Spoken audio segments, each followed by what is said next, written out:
안녕하세요, 코리아그로입니다. 작년처럼 너무 가물거나 올해처럼 장마가 너무 길었던 것처럼 기후가 불량할 때, 그리고 또한 병해충 피해가 심해서 농사를 망치는 경우가 상당히 많은데요.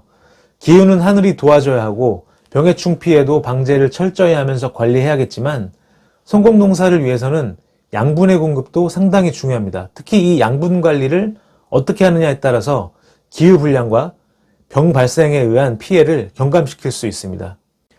식물에게 필요한 필수 성분으로 다량원소, 차량원소, 미량원소 등 12가지를 공급해야 하는데요. 많은 분들이 성공 농사를 위해 인산이나 칼슘 흡수의 중요성을 강조하고 있고, 또한 유황농법이나 미네랄 농법 등 성공 농사를 위한 여러 가지 농법들도 있습니다. 인산이나 칼슘 흡수의 중요성도 이러한 농법들도 성공을 하기 위해서는 먼저 식물 제1의 원소인 질소를 안정적으로 공급하는 게 우선인 것 같습니다. 질소는 모든 식물이 자라는데 가장 중요한 단백질 형성에 반드시 필요하고, 단백질을 형성하면서 광합성에 필요한 엽록소와 각종 체내 대사를 위해 필요한 효소나 호르몬 생성을 위해 구성원소가 되면서 생육을 향상시키고 동화작용을 촉진하게 됩니다. 특히 질소가 과잉되거나 부족하면 병충해 발생을 더욱 높이는 원인이 되기도 합니다. 즉 질소를 얼마나 과잉되지 않게 또 부족하지 않게 제대로 공급하느냐가 성공 농사를 위해 매우 중요한 요인이 되는 것입니다. 왜 그렇게 질소가 중요할까요? 물론 식물이 제일 많이 필요하기도 하지만 토양에서 질소는 매우 빠르게 사라지기 때문에 공급에 더욱 신경 써야 합니다. 토양에는 유기태 질소와 무기태 질소가 존재하는데 식물은 오직 무기태 질소로만 흡수가 가능합니다. 하지만 자연적으로 토양에는 질소 함량이 매우 낮고 그나마 대부분이 유기태 질소이고 식물이 흡수할 수 있는 무기태 질소 함량은 매우 낮습니다. 그래서 식물이 생육과 수확을 위해서는 밑거름, 웃거름으로 비료를 공급하게 됩니다.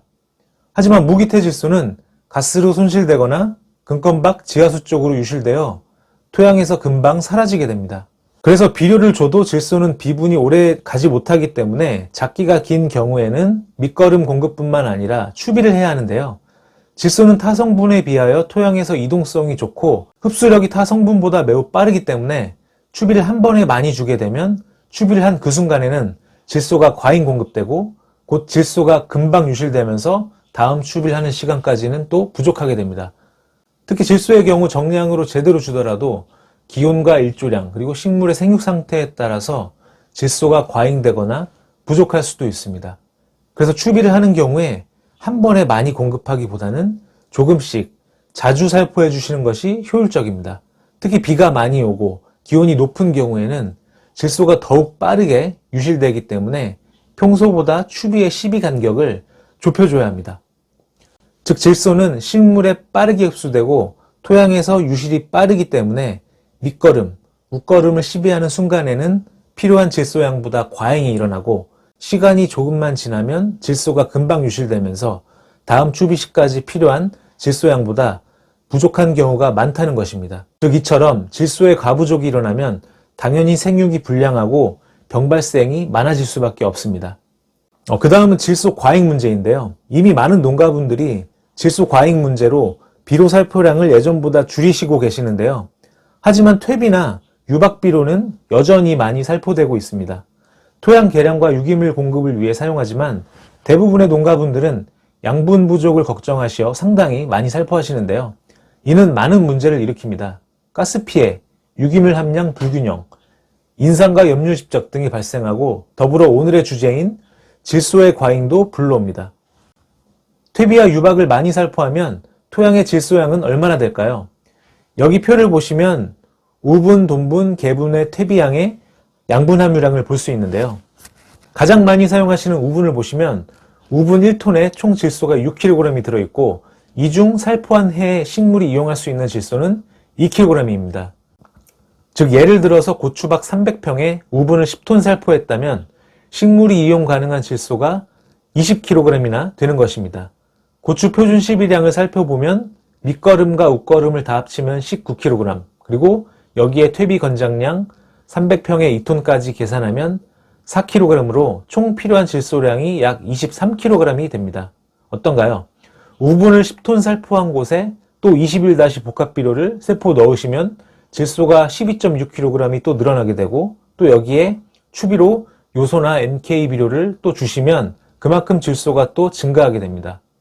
물론 토양의 상태나 작물의 수확량에 따라 필요한 질소의 양은 다 다르겠지만 퇴비를 많이 사용할수록 질소가 과잉되는 경우가 많고, 이로 인해서 식물이 웃자라게 되고 연약하게 크면서 병 발생도 많아지고 생식 생장이 제대로 되지 않아 열매의 수량과 품질이 떨어질 수밖에 없습니다.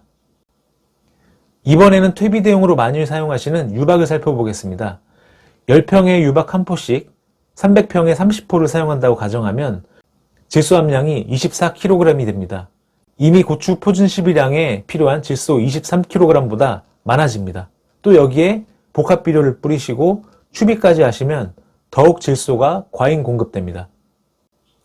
즉 우리가 성공적인 농사를 하기 위해서는 질소의 가부족이 없이 안정적인 공급이 매우 중요한데요. 이를 위해서 우선 질소가 과잉되지 않도록 다시 한번 퇴비 유박을 꼭 적정량만 사용하도록 하는 걸 강조드리고요. 퇴비의 경우 우분 기준으로 300평에 2톤을 넘기시지 않는 게 중요합니다. 그리고 평소 미부숙 퇴비 피해, 질소 과잉이나 염류집적이 고민이신 분은 퇴비 대용으로 더블인을 고려하시는 것도 상당히 효과적입니다. 그리고 복합 비료의 경우도 적정량을 사용하시고 추비를 하는 경우에 한 번에 한 주먹씩 몽땅 주시고 한참 동안 신경 쓰지 않다가 생육이 부진하면 부랴부랴 추비를 주기보다는 소량씩 자주 살포하시는 게 질소의 과잉이나 부족을 막을 수 있습니다. 하지만 농사를 짓다 보면 여러 번 비료를 주는 것도 힘든 일이고 실제로 작물의 생육 상태를 보아가면서 추비를 해야 하는데 이 또한 농사의 고수분이 아니시면 적기를 알아내는 것도 쉽지 않습니다. 이때 질소의 과잉과 부족이 없도록 안정적인 질소 공급을 위해 완효성 비료를 이용하시는 것을 추천드리는데요. 완효성 비료는 조금 더 많이 주시더라도 질소의 과잉 발생이 적고, 그리고 추비를 조금 더 늦게 주더라도 질소 부족 현상이 늦습니다. 시중의 대부분 완효성 비료를 보면 타 성분보다는 질소만 완효성인 것을 많이 볼 수 있습니다. 그만큼 질소의 공급이 중요하고요. 최근 몇 년 동안 기후 불량이 빈번하고 기후가 급변하는 경우가 많기 때문에 꼭 저희 제품이 아니더라도 질소가 안정적으로 공급될 수 있는 완효성 비료를 사용하시는 게 농사를 조금 더 성공적으로 할 수 있는 방법인 것 같습니다.